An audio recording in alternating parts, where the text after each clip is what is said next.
മലയാളം കേരള പാഠാവലി 9ാം ക്ലാസ്സിലെ ഉള്ളിലുയർക്കും മഴവില്ല് എന്ന പാഠഭാഗത്തിലെ 2ാമത്തെ അധ്യായം അമ്മ എന്ന കഥയാണ് ഇന്ന് അവതരിപ്പിക്കുന്നത്. മാധവിക്കുട്ടിയുടെ അമ്മ. 20 പൈസയ്ക്ക് പച്ചക്കറി വാങ്ങുമടങ്ങുന്ന ആ വൃദ്ധയെ ഒരു മെർസിഡീസ് കാർ തള്ളിയിട്ടു. അവർക്ക് തൻ്റെ വലത്തേക്കാല് ചതഞ്ഞുവെന്ന് തോന്നി. പക്ഷേ അയ്യോ എന്ന് നിലവിളിക്കാൻ കൂടി നാവുയർന്നില്ല. വേദന അവരെ അത്ര കണ്ട് മരവിപ്പിച്ചിരുന്നു. കാർ ഒരു സിൽക്കാരത്തോടെ ധൃതിയിൽ ഓടിപ്പോയി.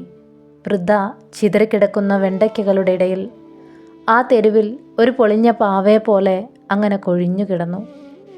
വേദന എല്ലാ അവയവങ്ങളെയും മരവിപ്പിച്ചിരുന്നു. എങ്കിലും എപ്പോഴും ഒരു കൊഴുത്ത വെള്ളം ഒഴുകിക്കൊണ്ടിരുന്ന ആ കണ്ണുകൾക്ക് മരവിച്ചയുണ്ടായിരുന്നില്ല. വെളുത്ത സാരിയിൽ ഒരു ചുവന്ന വൃത്തം വളർന്നു വികസിച്ചു വരുന്നത് അവർ നോക്കിക്കൊണ്ടിരുന്നു. തൻ്റെ സൈക്കിൾ നിർത്തി ഒരു പാൽക്കാരൻ അവരുടെ അടുത്ത് ചെന്നു. എന്തുപറ്റി അമ്മേ? അയാൾ ചോദിച്ചു. കാറ് ആ വൃദ്ധയെ തട്ടിയിടുന്നത് അയാൾ കണ്ടിരുന്നു. അമ്മേ എന്ന ആ വിളി കേട്ടപ്പോൾ വൃദ്ധയ്ക്ക് കുറച്ച് ശക്തി വീണ്ടു കിട്ടിയതുപോലെ അനുഭവപ്പെട്ടു. കാരണം കുറച്ച് കാലങ്ങളായി അവരെ അങ്ങനെ ആരും അഭിസംബോധന ചെയ്തിട്ട്.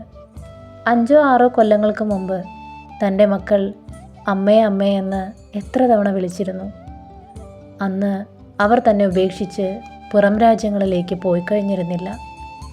അന്ന് താനും സ്നേഹിക്കപ്പെട്ടവളായിരുന്നു. എത്ര തുണികൾ അലക്കിക്കഴിഞ്ഞു തൻ്റെ കൈകൾ കൊണ്ട്. എത്ര ഊണുകൾ ഉണ്ടാക്കി ഊട്ടിക്കഴിഞ്ഞു. ഇനി ചെയ്യാൻ ബാക്കിയൊന്നുമില്ലെന്ന സ്ഥിതിയായി. മക്കൾ ഭാര്യമാരെയും കൊണ്ട് രാജ്യം വിടുകയും ചെയ്തു. എന്താണ് പറയുന്നത്? എനിക്കൊന്നും മനസ്സിലാവുന്നില്ല. പാൽക്കാരൻ അവരുടെ നേർക്ക് തല കുനിച്ചുകൊണ്ട് പറഞ്ഞു. അയാൾ അവരെ സാവധാനത്തിൽ എഴുന്നേൽപ്പിച്ചിരുത്തി. അവരുടെ വലത്തേ കാലിൽ നിന്നും അപ്പോഴും ചോര ഒഴുകിക്കൊണ്ടിരുന്നു. ചുവപ്പുള്ളതും ചൂടുള്ളതുമായ ചോര. രക്തത്തിന് നരയില്ലല്ലോ, വാർദ്ധക്യ ലക്ഷണങ്ങളില്ലല്ലോ. ഒരു പോലീസുകാരൻ അപ്പോഴേക്കും അവിടെ പുസ്തകങ്ങളുമായി പ്രത്യക്ഷപ്പെട്ടു. താനാണോ ഇവരെ വീഴ്ത്തിയിട്ടത്? അയാൾ പാൽക്കാരനോട് ചോദിച്ചു. ഇതെന്തു ഭ്രാന്ത്? പാൽക്കാരൻ പറഞ്ഞു. ഇവരെ ഒരു കറുത്ത ബിലാത്തിക്കാരാണ് വീഴ്ത്തിയിട്ടത്. അത് നിൽക്കാതെ ഓടിക്കളഞ്ഞു. ഞാനെന്തിനീ വൃദ്ധയെ വീഴ്ത്തിയിടുന്നു? എനിക്ക് കണ്ണില്ലെന്നുണ്ടോ? എനിക്ക് തലയ്ക്ക് നൊസ്സുണ്ടോ?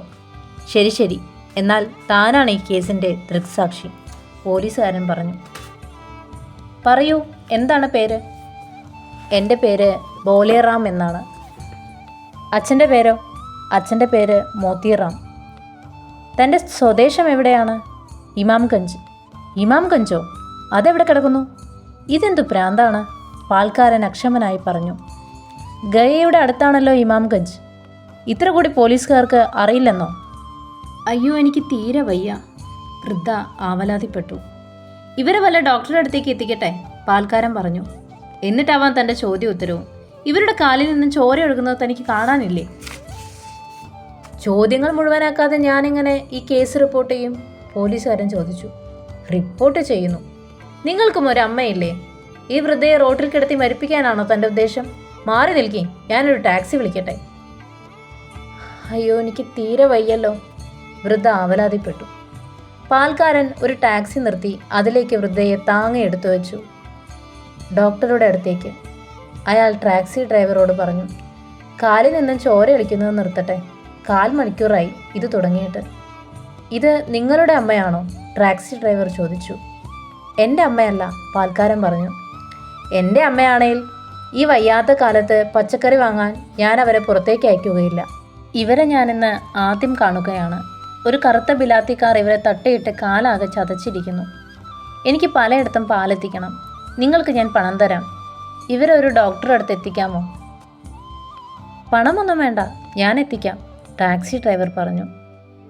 ഡോക്ടറുടെ മുറിയിലേക്ക് താങ്ങിയെടുത്തുകൊണ്ടാണ് അയാൾ ആ വൃദ്ധയെ കൊണ്ട് ചെന്നത്. എന്തുപറ്റി? ഡോക്ടർ ചോദിച്ചു. ഇവരെ ഒരു ബിലാത്തിക്കാർ വീഴ്ത്തിയിട്ടു, ഡ്രൈവർ പറഞ്ഞു. കാലിന്മേൽ ചതവ് പറ്റിയിരിക്കുന്നു. ഇവിടെ കിടക്കൂ അമ്മേ. ഡോക്ടർ ആ വൃദ്ധയെ കട്ടിലിൽ പിടിച്ചു കിടത്തി. വീണ്ടും അമ്മ എന്ന വിളി. വൃദ്ധ കണ്ണുകൾ മിഴിച്ച് ചുറ്റും നോക്കി. ഡോക്ടർ ആ മുറിഞ്ഞ കാല് പരിശോധിക്കുകയായിരുന്നു. അമ്മയ്ക്ക് വേദനിക്കുന്നുണ്ടോ? ഈ ചോദ്യം പണ്ടൊരിക്കലും താൻ കേട്ടിരുന്നുവല്ലോ. വൃദ്ധ ആലോചിച്ചു. പണ്ടൊരിക്കൽ താൻ തലവേദനിച്ച് കിടന്നപ്പോൾ 10 വയസ്സായ മകൻ വന്ന് അവൻ്റെ ചെറിയ കൈത്തലം തൻ്റെ നെറ്റിമേൽ വെച്ച് ചോദിച്ചു, അമ്മയ്ക്ക് വേദനിക്കുന്നുണ്ടോ? അവൻ്റെ കണ്ണുകൾ നിറഞ്ഞിരുന്നു. അവനും എത്ര വേഗത്തിൽ മറ്റൊരാളായി തീർന്നിരിക്കുന്നു. അവനെ കണ്ടിട്ട് തന്നെ എത്ര കൊല്ലങ്ങളായി. കണ്ടാൽ തനിക്ക് തിരിച്ചറിയാമോ? എന്താണ് പിറുപിറുക്കുന്നത്? ഡോക്ടർ ചോദിച്ചു. എനിക്ക് മനസ്സിലാവുന്നില്ല.